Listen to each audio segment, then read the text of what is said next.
ఈరోజు ఇక్కడికి వచ్చిన తెగు అంటే ఏమిటి, వైఎస్ఆర్ కాంగ్రెస్ పార్టీకి సంబంధించిన కార్యకర్తల్లో తెగు అంటే ఎలా ఉంటుంది అని చెప్పి మా గెటబుల్ చూసి మీరు అపార్థం చేసుకుంటున్నారు. మాకంత పొజిషన్ లేదండి బాబు. నా అక్క చెల్లెమ్మలకు, నా అన్నదమ్ములకు అందరికీ కూడా సెల్యూట్ చేస్తాను.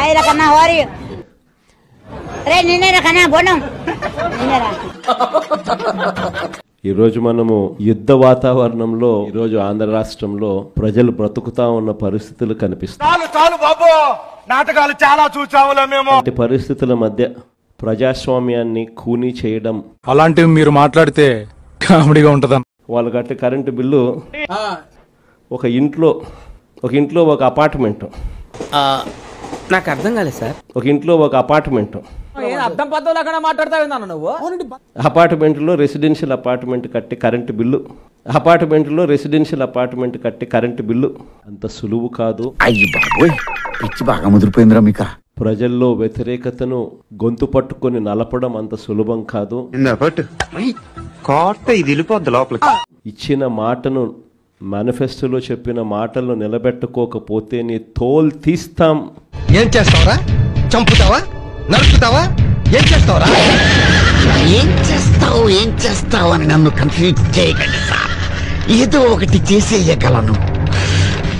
కంట్రోల్ అని చెప్పగలిగిన సత్తా వైఎస్ఆర్సీపీకి ప్రతి గ్రామం నుంచి ఆ కార్యకర్త లేస్తాడు అని చెప్పి నీలో బేసిక్ సెన్స్ ఉంటుందనుకున్న ప్రతిసారి నువ్వు నన్ను డిసప్పాయింట్ చేస్తూనే ఉన్నావు. ప్రజల్లోకి వెళ్ళి వాళ్ళ ఇళ్ళ దగ్గరికి వెళ్తే పొరపాటు ఏదైనా తీయడం అనుకుంటున్నారేమో సార్. వెళ్ళకండి సార్, ఎర్రెక్కిపోయి ఉన్నారు. కొట్టేస్తారు సార్, నా మాట వినండి సార్. ప్రతి ఒక్కరికి కూడా వెన్నులో భయమే. కరెక్ట్, ఇది కరెక్ట్ గా చెప్పావయ్యా. చివరికైతే నా అక్క చెల్లెమ్మలందరూ పొద్దుటూరు నుంచి ఎదురు చూస్తూ ఉన్నారు.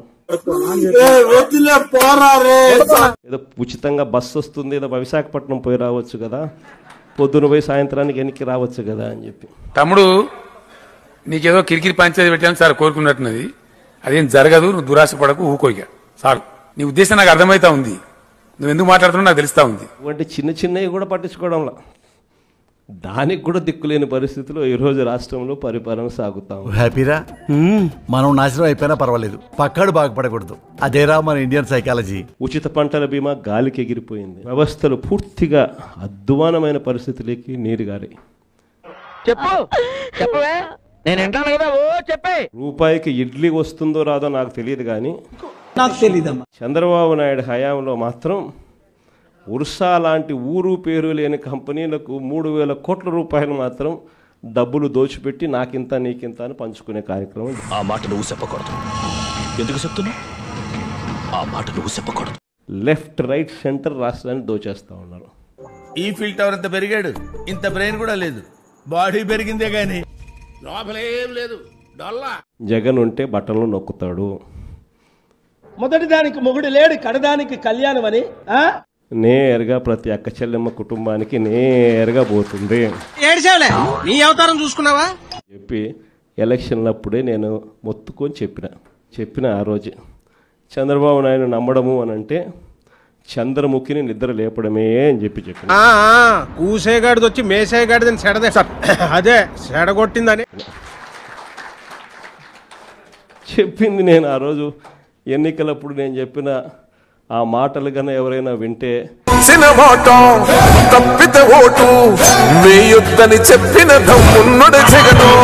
జనరల్ గా చెప్పాను రా, నేను సీరియస్ గా తీసుకున్నాను. ఇప్పుడు కరెక్ట్ గా ఈ ప్లే చేసి చూస్తే జగన్ కరెక్ట్ గా చెప్పినాడు. అబ్బా మనమే బాబు అదమని చెప్పేసుకుంటున్నాడు. ఆయన గురించి ఆయన తెలిసినంత మనకు తెలియదు కదండి. చూడటం కాదండి, మీరు చెయ్యాలంతే. మీరు ట్రై చేస్తారన్నారంటే అది ఓకే అయిపోయిన